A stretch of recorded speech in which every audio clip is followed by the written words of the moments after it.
TG Geeks, episode 366, February 21st, 2022.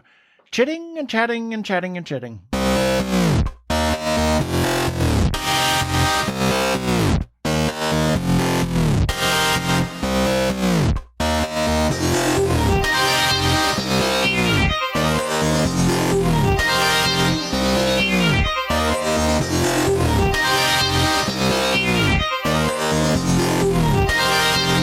Hello and welcome to another webcast from TGGeeks.com, where Ben and Keith, the Two Gay Geeks, talk about all aspects of Geek-dom and Nerd-ery, sci-fi, comics, film, horror genre. You name it, we talk about it. I'm Keith Lane. We're coming to you from TG Squared Studios in lovely Phoenix, Arizona, where we have President's Day off today. Yes, we do. And I'm Ben Raggington coming to you and I didn't think you said chitting at first. I thought you said something else. I said chitting and chatting. Yes, you did. Chatting and chitting. I realized that when you got to the end. Chit-chatting. But I thought you said we're going to have a little chit-chat. I thought you said something else in the beginning. But anyway, yes. What did you think I said? I'm not going to repeat it because I don't want that explicit tag. Nope. Coming to you from Phoenix, Arizona. There we go. Let's get on with it.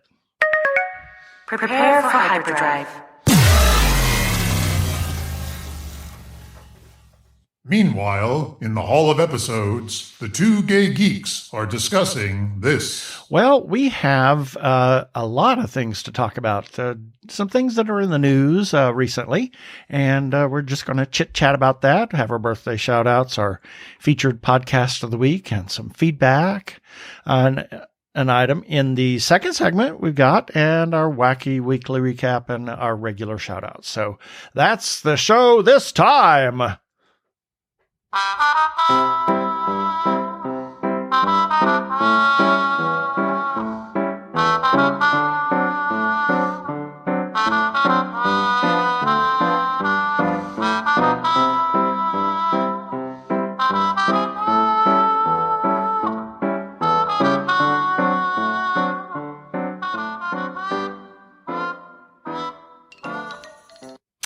Well, we are going to talk about a number of things. There's been quite a few news articles recently that kind of piqued our interest that we wanted to talk about. First up is Stranger Things Season 4 and Season 5. Yeah, I was I was kind of wondering where they were going to draw the line on the Stranger Things. You know, was there going to be a stopping point? And apparently the showrunners, Matt and Ross Duffler, the co-creators, they've decided, 5 seasons. Yeah, that's what they originally said. And they thought, oh my gosh, we got so much going on that this season 4 is actually a double season for them. They're doubling the number of episodes, and because they have a bit of story still to tell. Quite a bit, apparently. They're dumping the first half May 27th, and then the second half on July 1st. Yes. So it's really kind of interesting. I'm excited to see where it's going, especially with the kids that are they're grown now. They've grown up. I know that they left a big surprise at the end of season 3. A certain character we thought was dead turned out not to be dead. So obviously that's going to come into play. But the big takeaway in all of this is that it's going to, of course, deal with the upside down universe. That's still there. But it's nice to know that they finally got an end game.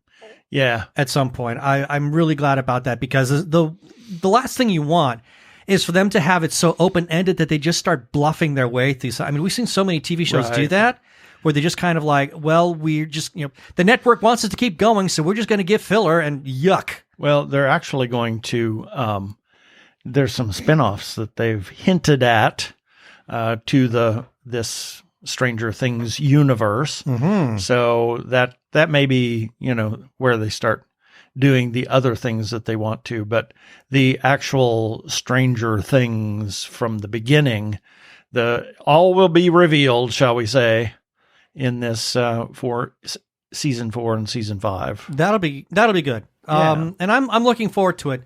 I have faith in them because they've for the first 3 years told us a good story. they have not disappointed anybody as far as I'm concerned. So I think this is going to be great stuff. And I know that we've all been looking forward to it, but with everything going on with the great pause, that's the damdemic, that's or the pandemic or pandemic purgatory, or whatever you want to call it. Exactly.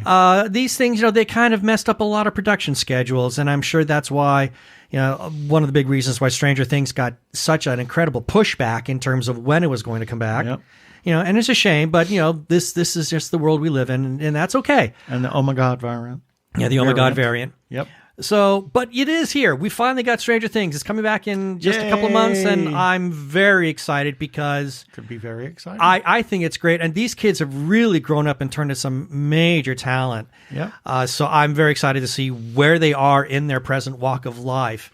So, yeah, I think this is just great stuff. And I'm very curious to know what it is they plan to spin off. Yeah. I'm very curious about that. Could be interesting. The next thing that we have to talk about is that DC and Marvel are going to team up to reprint 7,000 copies of the Justice League. What is it? JLA? Justice League of America and the Avengers. Avengers to honor George Perez. Justice League Avengers. That's it. Justice League Adventures. Justice League Adventures? Justice League Avengers. Oh, Justice JLA. There you go. I thought it was Justice League Adventures. No, Justice League of America. / Avengers. Yes. And we're not talking that kind of slash either. No. Although that will, that be for the other podcast. Yeah. They announced that actually this week that they were going to do that in honor of George Perez, who's a longtime supporter of the Hero Initiative, and has cancer. Yeah. And is now entered hospice. I understand. It's got a lot of fans upset because George Perez is right up there. I mean, he's one of the big movers and shakers, in the 70s and 80s, and maybe even into the 90s, with the stuff that he drew.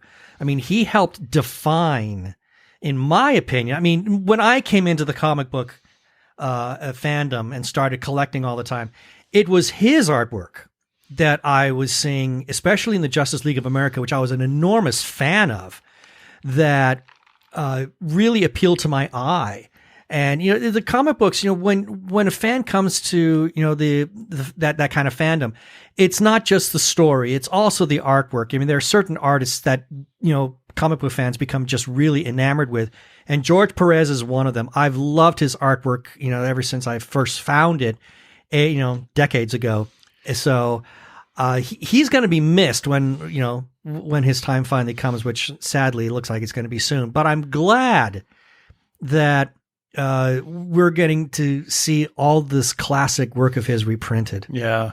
And this one is getting a 7,000 copy reprint. So it's going to be very limited edition. Yeah. So that's it would be a collector's item. I definitely would love to get my hands on that one in a very big way, because anytime the JLA and Marvel actually, or anytime DC and Marvel crossed over, it was always a very special event. So I'm really glad that we're getting to that they're reprinting this. Exactly.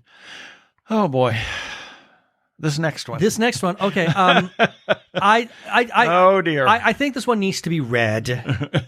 Yeah, this is Fox is developing a Bloom County animated TV series based on the beloved comic.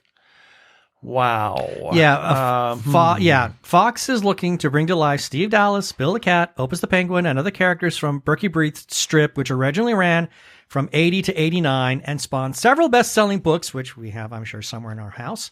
With a tone that was smart, whimsical, and occasionally downright silly, Bloom County examined events in politics and culture from the viewpoint of an idyllic small town in middle America. Berkey Breathed, Berkeley Breathed, that's right, Berkeley Breathed. He's going to co-write and executive produce the project. Now, what? Okay, I'm just going to read the official description. Bloom County centers on a collapsed lawyer, a lobotomized cat, and a penguin in briefs and fruit headwear, living in the world's last boarding house in the world's most forgotten place, deep in the dandelion wilds of Flyway over country. To wit, today's America at a glance. Oh my! I picked up this thing from Bill the cat that whenever I text somebody and something's particularly awful, it's ack. Yeah. So. Now, fair to say, the project has not been given the green light yet. It's still in development, so it may not actually arrive. Yeah, we have to wait and see. I'm very leery. I'm a little concerned because the comic strip was basically a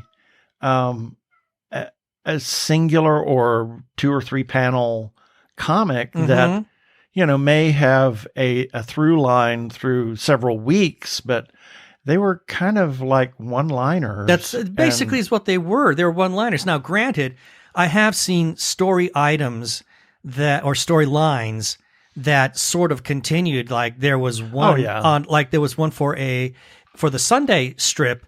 There was this big thing about Rosebud, the Basilope. Oh, Jesus. And what sex was Rosebud, because there had been some big controversy around that time about Lassie, the classic collie from long ago television. So Berkeley, he kind of took that one and did this whole thing about Rosebud, and that lasted about a month, maybe a little bit more, like 4 or 5 Sunday strips, and so that you've got that going, but still to be able to draw out an entire animated show, unless he's got a lot of material that he just never published, and developing that material, I'm afraid it will get away from him and turn into something completely different. Well, we know that he walked away from Bloom County for a long time, and then did. Oh my God, he did you could sort of call it a sequel series that nobody liked. I think it was somewhat like Southland or something like that. And Outland. Outland, that's it. Thank you. Outland. And the only character, there were just a couple of characters who they transferred over, and Opus was one of them. But then one by one, you started to see other characters. Steve Dallas made an appearance, and then finally Bill the Cat showed up after a couple of years. And I think it's because a lot of people just didn't find Outland funny, and I didn't. Yeah. And now Berkeley actually brought back, Bloom County 2021 or something like that, which has been available online.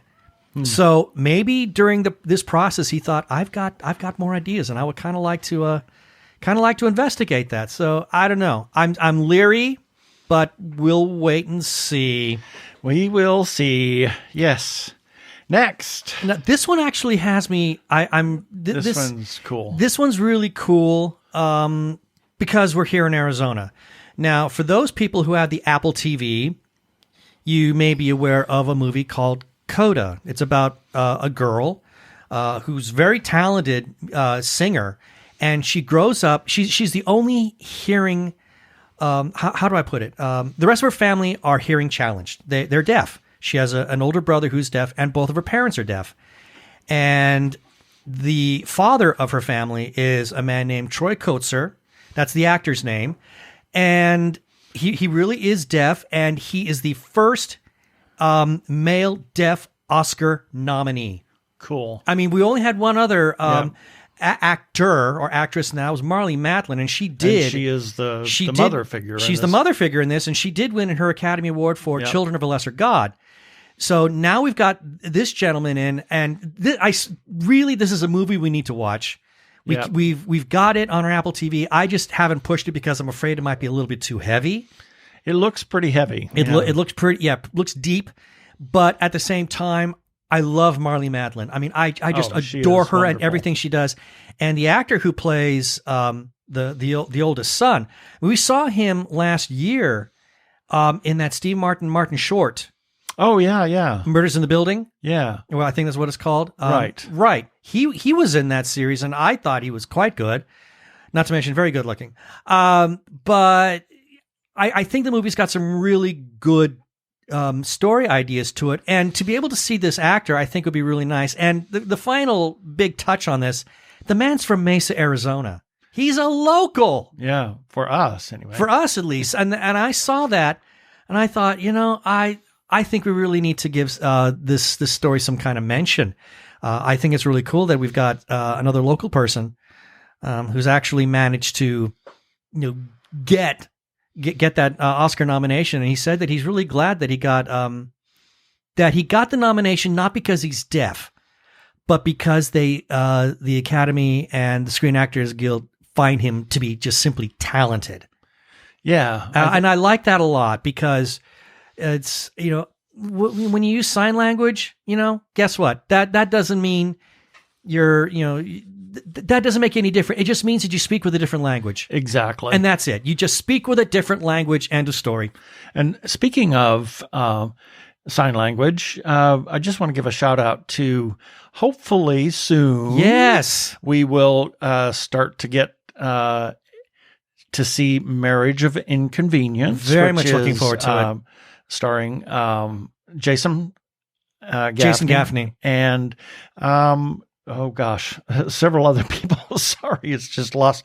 I just happened on this as we were talking and thought about that because Jason does sign quite well actually, and his mother Suzanne Brockman, who is the producer, they've kind of announced that they're just squinting at looking at spring to start filming Marriage of Inconvenience, which we are looking forward to. We're producers on that, and we would like to see it get completed. It was just right before the pandemic started. And yeah, it was like, oh my gosh. Kevin Held will be in it. Yep. Alec Mapa, who we've actually we saw him at an HRC dinner. Right. He's in it. The co-star, I'm trying to see the co-star. Oh shit, he's big. Oh yeah, David Singletary. Yes, that's the other major co-star of this series, and I'm very much looking forward to it. I desperately want to see it. Hopefully we got something really soon. I know that I've chatted with Jason because Jason's not just a friend of the show. He's an actual friend, and I know that he's just chomping at the bit to get into this one in a bad way. Yeah. I'm excited about it too. So that would be really cool. And I would hope that once they get started, there's not going to be too many restrictions and maybe we can go out for a weekend to LA and see some of the filming. It will be nice. Last time I talked to Jason about it, he's, the SAG is tough on these things. Now, he said that he would try to, he would ask around and see what could be done, being that we are producers on it, but still, if SAG says no, then we, obviously we need to honor that. It is what it is. It is what it is. Exactly. Yes. So we have a couple of things in the second segment, so we're just going to continue on with our birthdays. So here we go. Hi, this is Barbara. And Bryant Dillon of Fanbase Press. And you are listening to the Two Gay Geeks.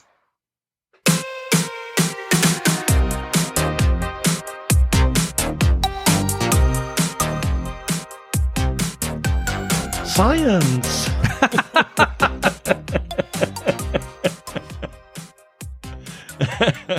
I like Thomas Dolby's version much better. I see. You don't like my version? Well, if we can get that old coot from Thomas Dolby's video to occasionally yell science, then it might make the tune a little bit more palatable. Exactly. Well, here's a few selected birthdays for February 21st through February 27th, 2022. February 21st, Elliot Page, actor, Umbrella Academy, yes. X-Men, announced in December. X-Men? Yep. I don't remember Elliot Kitty Page. Pryde. Right. Oh my gosh, I forgot all about that. Yep. And announced in December of 2020 that they were transgender. Has a hidden talent of juggling. Okay, got to find a way for Elliot to be able to, introduce that into yes. the next season of Umbrella Academy. Yep. exactly. Anthony Daniels, actor, C-3PO. Oh, yeah. Has made an entire career Out of on C-3PO. Star Wars. Been in every film of the Skywalker saga. Mm-hmm. Spoke the first line in the first film and the last line in the last Lucas-helmed film. So that's his claim, one of his claims to fame. He was actually studying law before he went on to acting. I had heard, and I don't know if there's any truth to this at all, because this was when Star Wars first hit. We're talking the 70s, and the passing along of information was sketchy at best, like today. But somewhere it had been said something that he had experience with mime. I didn't see that in And this. I have never seen that anywhere else, but they said because he had that experience, he was like an ideal choice to play the part of 3PO because of the way he then moved. Interesting. Then we have Alan Rickman, Oh, my actor. goodness. Oh my gosh, Galaxy Quest, Die Hard, the Harry Potter films. Definitely the Harry Potter films. Yep. Was in a relationship with Rima Horton since 1965. Wow. They finally, in 2012, in a secret ceremony that nobody knew about until 2015, got married. Huh. And he auditioned for the role of Rimmer on Red Dwarf. I'm trying to imagine him as Rimmer. That would have been definitely a different a series. very different Rimmer had he been cast, although probably a bit more snarky. Just a little, probably. And then we have friend of ours, Tom Lenz, and Lisa Pratt. Happy birthday. February 22nd, James Oh Hong. my, love this man. Actor, ubiquitous Asian actor in everything, just literally everything. Speaks Chinese fluently, was born in Minneapolis, as a matter of fact. No kidding. Studied civil engineering, and his father owned an herb shop that the Chinese laundrymen in Minneapolis didn't have anything to do on the weekends, so they brought in people from the Chinese opera to do their thing. And he was just a young child, he said, but he was fascinated by that. He was an engineer for the city of Los Angeles for a while before he turned his attention completely to acting. I'm glad he did. Yeah, and he auditioned for the part of Sulu. I think it would have been good. Yeah. Even though Sulu is Japanese. Right. You know, I think it would have been good. I love James Hong and I think do he's too. fantastic. He's just everything he does. He steals it in Big Trouble in Little China. I mean, Lopan style. Lopan style, yes. the line. Yeah. Then we have Edna St. Vincent Millay, a poet. She was a female activist and poet in the Greenwich Village when it was first becoming the Bohemian Writers' Colony. She was quite a few relationships with men and women. So, Okay. February 23rd, Majel Barrett Roddenberry, actress. Various 50s and 60s TV series. Oh my gosh, she did everything. Dr. Kildare, Untouchables, Bonanza, and then Star Trek as Nurse Chapel. The first is number one. Yeah, first is number one, yes, and then Nurse Chapel and Waxana Troy. Oh, yes. And then, as everybody will remember her, the ship's computer. Yes. Computer. She didn't start off as the ship's computer in Next No, Generation. It was somebody else, but then at some point, you know, partway through season 1, they decided, okay, we need to make her the ship's computer. And of course, one of the best scenes in Next Gen is when Loxana is talking to the ship's computer. Yes. I'm sure every Star Trek geek was just laughing. And I had the pleasure of meeting her a number of times. And yes, they were all at cons, but I tell you, she was magnificent in that you could actually walk up to her. There were a couple of times where I saw her at a con in the dealer's room, and I could walk up to her and start a conversation. And she was so pleasant and so wonderful and engaging. She loved the fans. That's cool. She obviously married Gene Roddenberry in 1969. She carried Gene's torch for a while. You know, after Gene passed, you know, she helped with the development of shows that Gene had, did treatments for that I guess they found in their home attic, like Andromeda, for example. Right. He'd written a treatment for it, so she helped develop that. So yeah, there was another. What was the other series? Oh my gosh, yeah, about aliens coming to Earth. Yeah, that was the first one. I can't remember the name of it. Yeah. Anyway. Then we have Regine Crespin, opera singer, was one of the principal sopranos at the Met from 1961 to 1981. She was just in literally everything. She was like opera singer for hire. Mm-hmm. February 24th, Edward James Olmos, actor. I just such respect for this man. Yep. Started out in TV in the 70s. I mean, he did the circuit. I mean, oh my gosh, just literally everything. Many people, I should point out that series we're trying to remember, Earth Final Conflict. Ah, yes. Anyway, go on. And then came Blade Runner, and then Stand and Deliver. Yes. And then Battlescar Galactica. Yeah, Cattle Car Galactica. Yeah. And had a small but a very important role in the movie Coco. Yes. It was just one of the most touching scenes. I have such mad respect for this man. And on a purely whimsical trivia note, now, I am not the world's tallest guy. I'm barely, maybe on a good day, I reach 5'6". Edward James Olmos is shorter than me. Yep. And how do I know? Because we walked right by him, or I should say he walked right by us at the Phoenix Film Festival because he was there as a special guest, and he was happily with his escort, and they were going from one theater to another. He is munching on a bag of popcorn and having such a grand old time, and I thought, he's shorter than me. Yep. And he was considered for Krug in Search for Spock. Ooh. No. Because Krug is a very campy character, and you needed Christopher Lloyd to do that. Yep. I don't think that would have worked. Was also considered for Picard.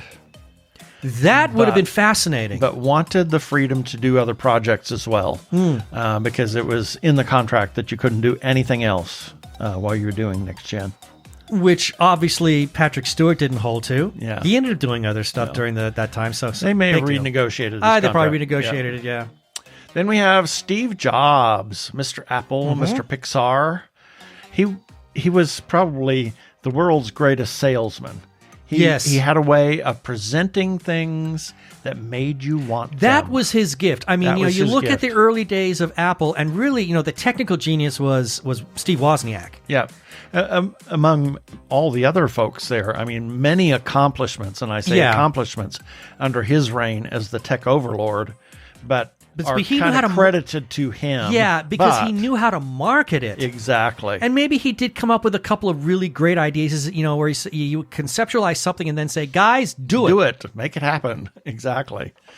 Sadly died at 56 from pancreatic cancer and is buried in an unmarked grave in Palo Alto.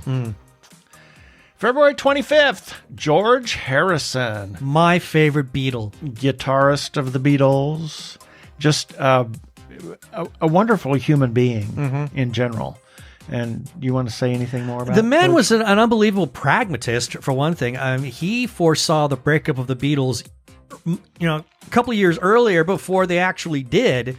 After we saw the Get Back documentary that Peter Jackson did, I found some late interviews that George Harrison did through YouTube, and I think at that time Let It Be, the movie, had come out, so there was a lot of question about were the Beatles breaking up during that time? He said, oh no, we were breaking up long before that.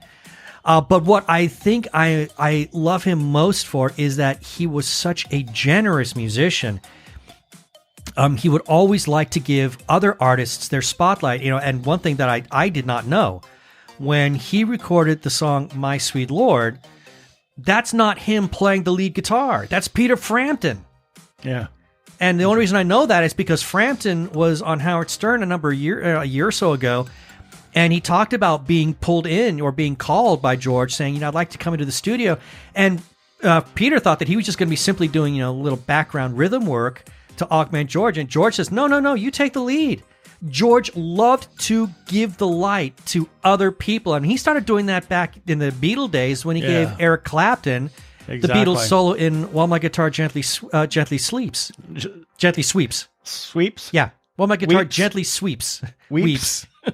Sleeps? Sweeps, yeah. Sweeps? What? While My Guitar... Okay, yeah. We're going to sweep with our guitar. Okay, people, come up with the memes now. Ben made another goof.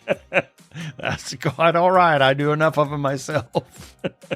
And then we have James and Oliver Phelps. They were The born on the same Weasley twins. day. Imagine that. Imagine that. Fred and George Weasley in Harry Potter. And interesting thing, while they were not actively filming on Harry Potter, they took on different roles behind the scenes, learning the art of filmmaking. They were, director's assistants and, boom operators and, dolly, etc. How about that? So all kinds of neat stuff. And they've actually grown up to very good-looking young men. I was going to say we managed on the to, Harry Potter. Yeah, we saw the Harry Potter special yeah. Beginning of the year on HBO and took one look and went, oh my God, they're wow, they look good. Exactly.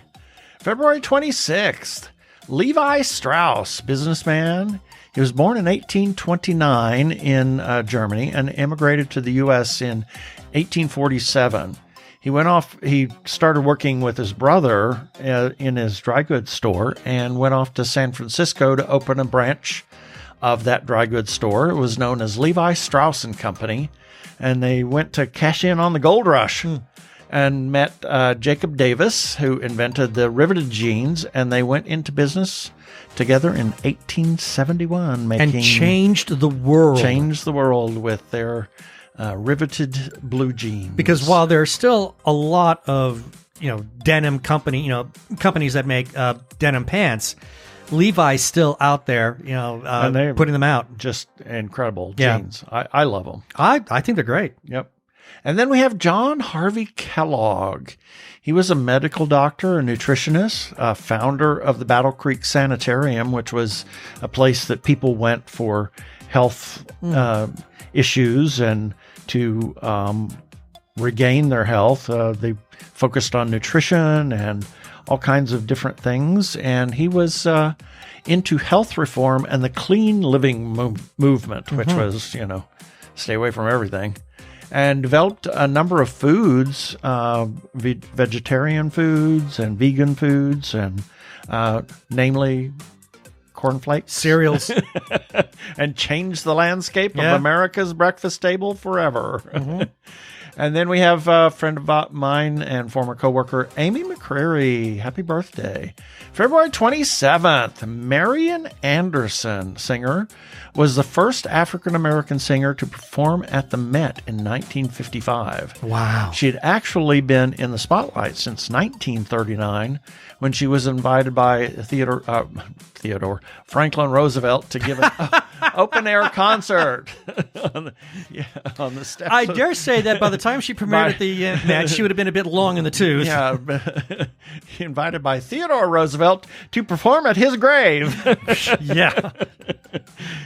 Franklin Roosevelt to give an open-air concert on the steps of the Lincoln Memorial on Easter Sunday. She's the singer. They play that one song. Yeah, it's the Crucifixion. Yes, the Crucifixion. And boy, what a voice! Yeah, she was like a. It's like a 6-octave range. Yeah, because the first time I heard it, I thought it was a baritone. Yeah, because she's really a super contralto in that thing. I think, but part of it right. is the recording itself. But it might be, but no, she really reaches down low. But I've seen YouTube videos of her since then, since we just or since you told me who she was, and wow, her voice could really get up there. Yeah. I mean, a voice that didn't stop. Yep. And then we have Mirella Franey, opera singer, a 50-year career at many of the opera houses worldwide, including the Met. We saw her final performance was in Fedora. In Fedora, yeah. It was. I enjoyed the opera. I liked it. That it was about an aging woman, and it was a great thing for her. Yeah. She was married to the Bulgarian bass Nikolai Gurov, and was born in Modena, Italy, of balsamic vinegar fame. and had the same wet nurse as Luciano Pavarotti. They grew up together. Yeah. That should not surprise me. And then we have a friend of ours, Logan Marshall. Happy birthday, Logan. And that's it for the birthdays this time.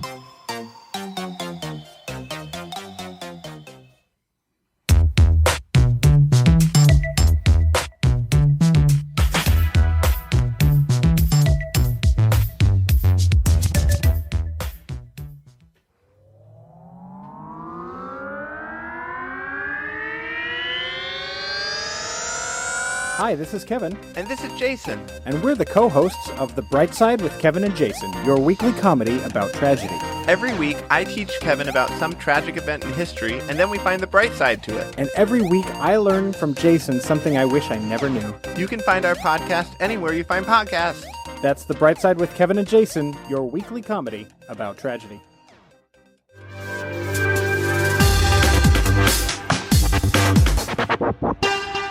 Go give a listen to our friends Kevin and Jason over at the Bright Side Podcast. I love the podcast, and I love those two guys a lot. They're great.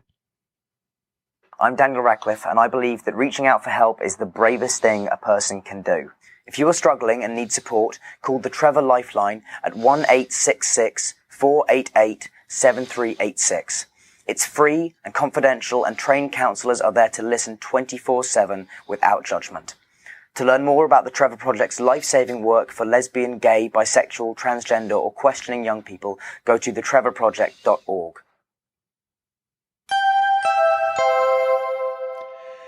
We want to give a shout out to the Joshua Tree Feeding Program, a 501c3 nonprofit food pantry for the HIV and AIDS community in Maricopa and Pinal counties.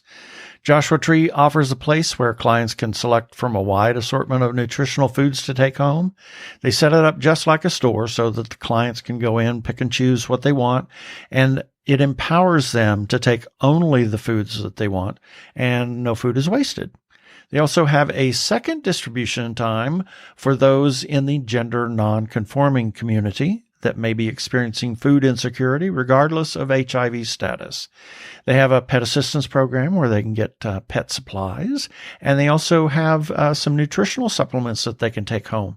And those are overseen by somebody that knows the difference between what's good and what's not good for you with different medications, and as well as whether something is expired or not. And they're an all-volunteer organization, but they could certainly use your help for a little bit of the overhead that they have. You can go to jtfp.org and give a single or a monthly recurring gift. Support Joshua Tree Feeding Program.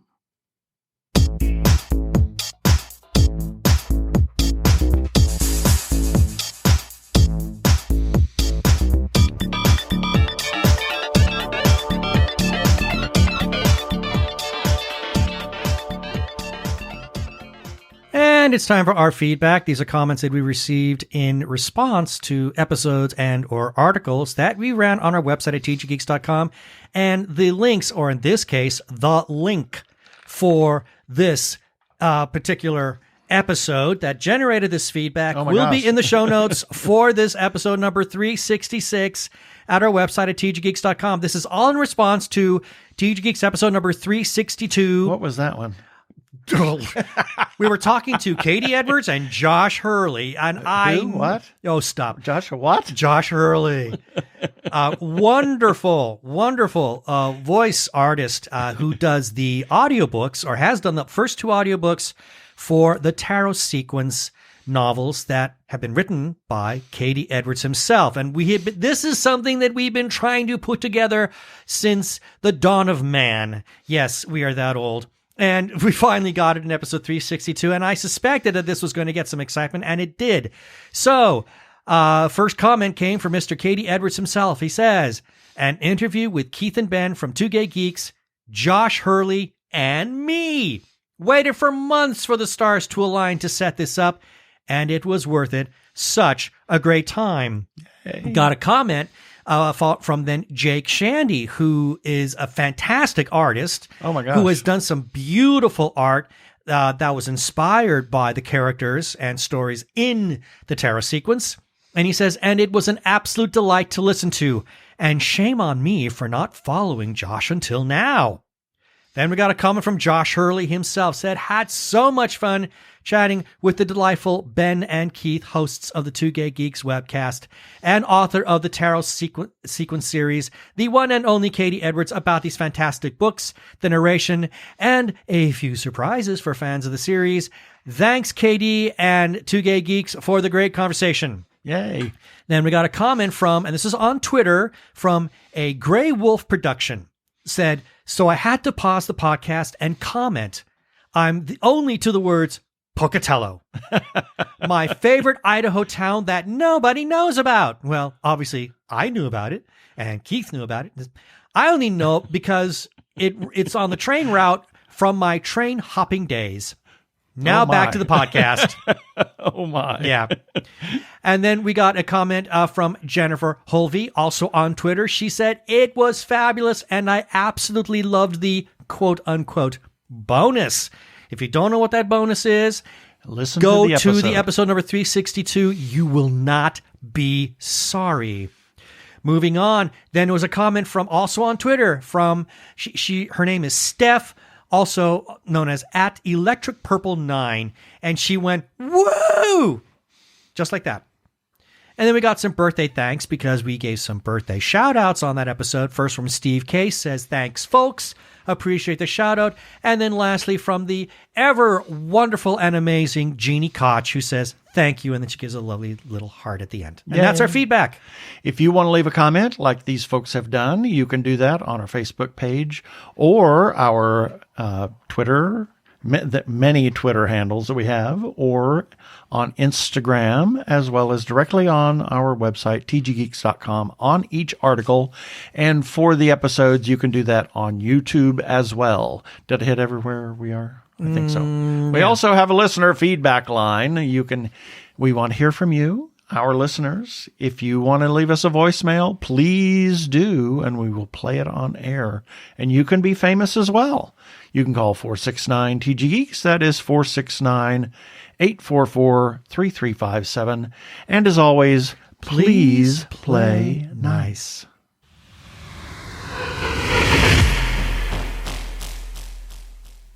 Well, we are huge supporters of independent creators, whether they're filmmakers, comic book artists, writers, or others.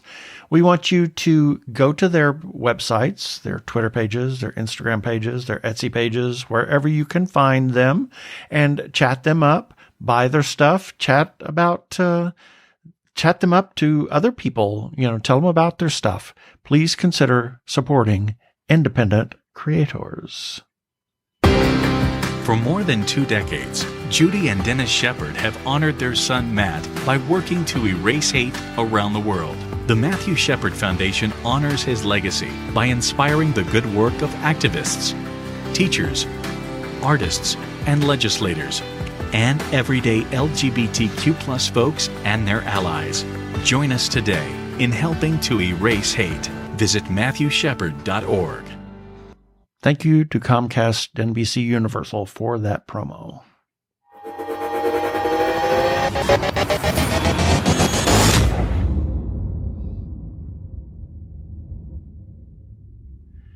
If you are trans or are questioning your gender identity, and if you are in crisis or are feeling isolated and need someone to talk to, or you know of someone in a similar situation, there is a special hotline just for you. The hotline is provided by translifeline.org and staffed by trained counselors who are transgender themselves. The hotline in the U.S. is 877-565-8860. In Canada, it is 877-330-6366. Or you can go to translifeline.org to learn about the important work they are doing. Please reach out for help. You are not alone. Yeah, baby. They're like two gay geeks. They're together, They're two gay guys and they're geeks. Is that okay?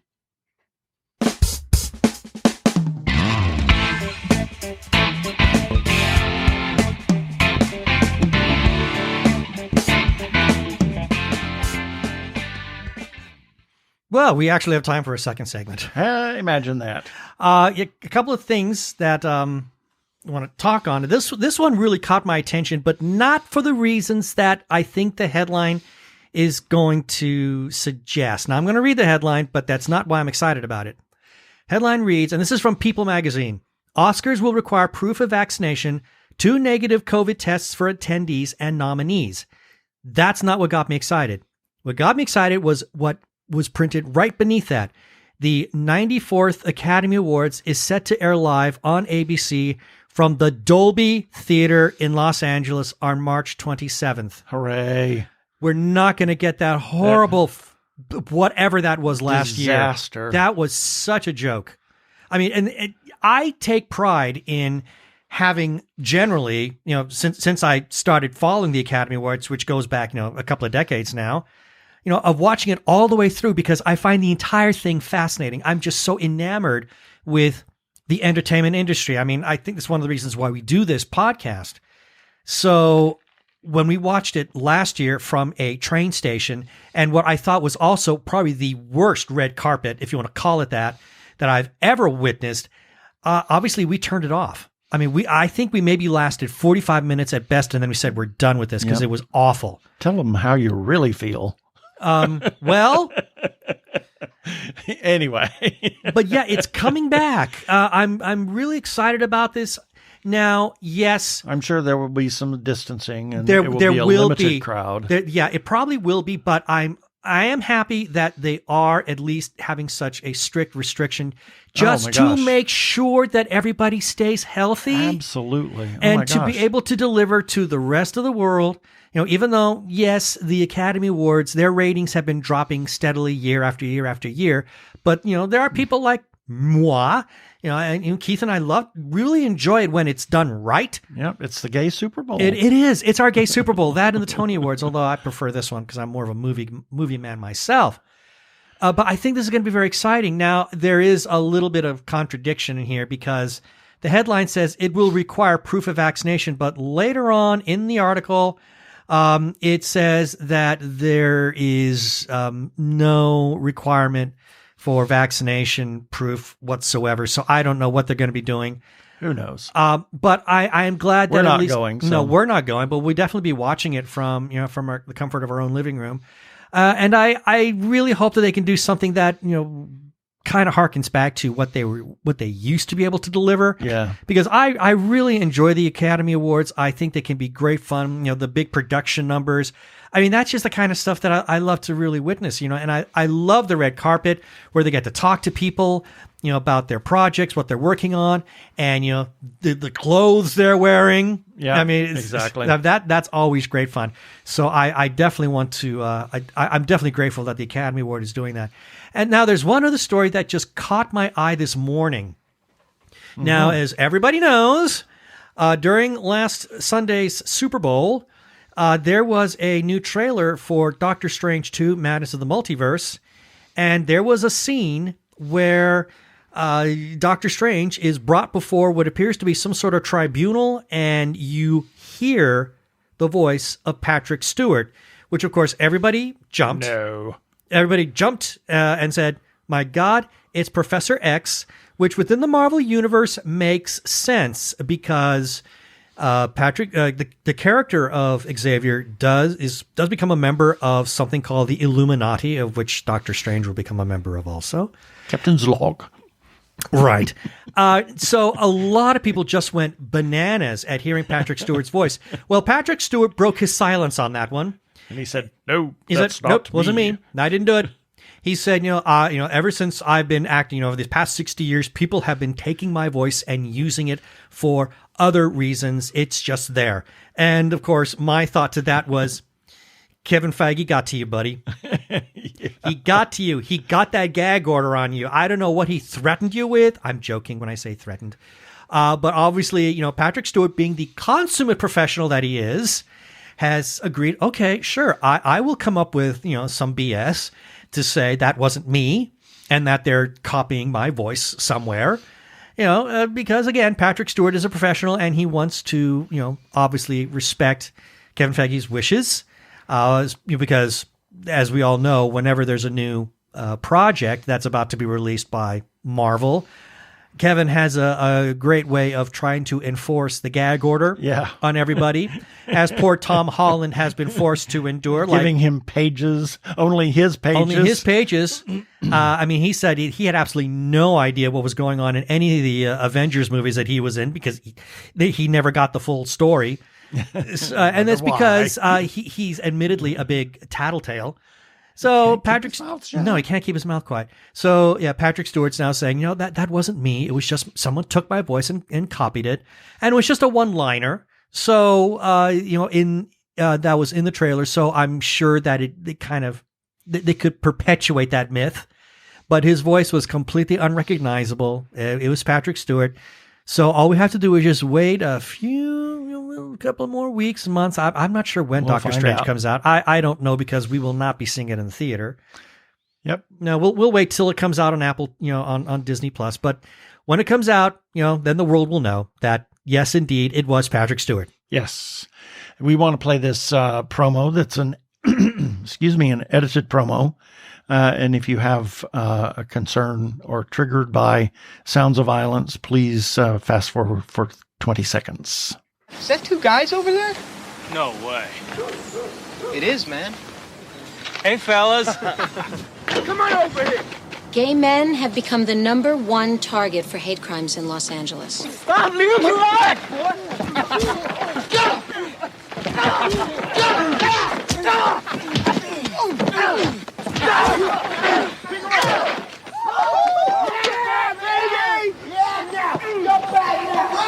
Gay bashing is a crime, a hate crime, and like AIDS, hate doesn't discriminate. It can attack anyone. So if you think that gay bashing proves how bad you are, think again, guys. That was a public service announcement in the 90s featuring Wilson Cruz when he was on My So-Called Life. You know him as Dr. Culber on Star Trek Discovery today. He's been quite a bit in the news from his feature chat with Will Wheaton on The Ready Room, and he's just an incredible human being, and I just wanted to play that.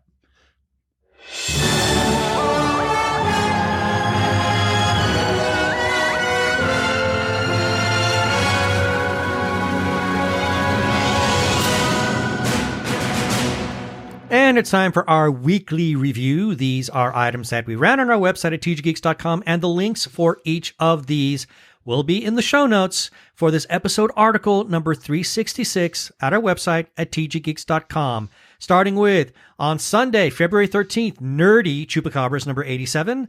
On Monday the 14th, TG Geeks episode number 365. Also, Jeannie's Random Musings, same old, same old. It's kind of like a little Valentine's article for us.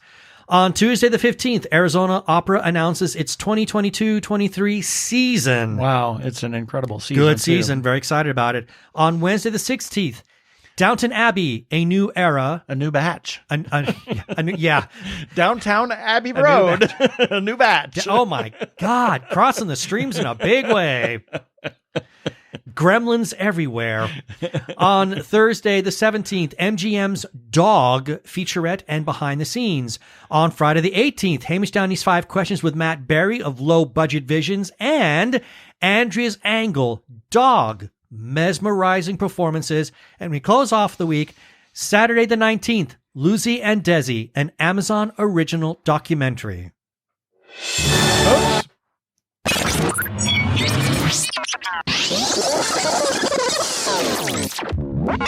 Oops.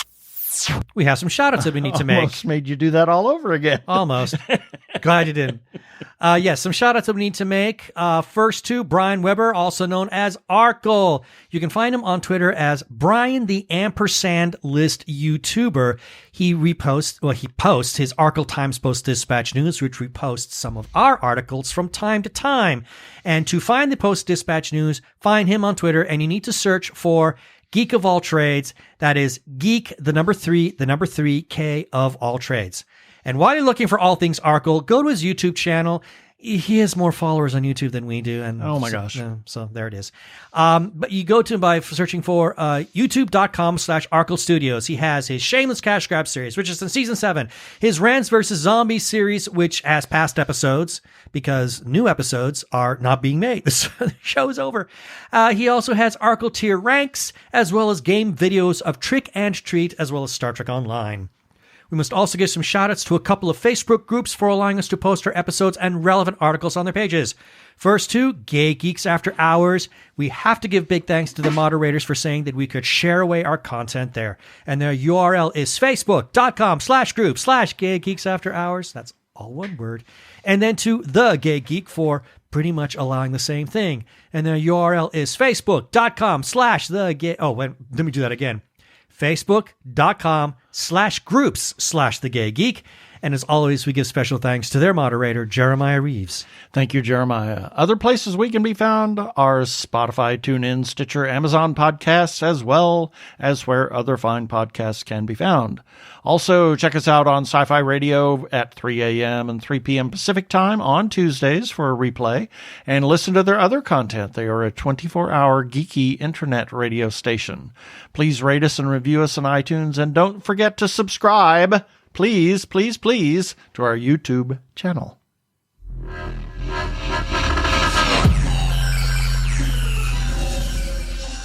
And that should do it for this episode of TG Geeks Webcast. Be sure to check out the article for this webcast episode. We're going to have several links on the page of things that we talked about.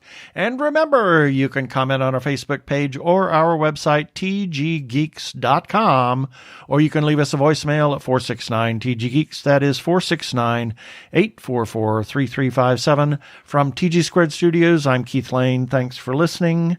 Please be kind to yourself and those around you. Stay safe, wear a mask, get vaccinated. Peace. Cheers.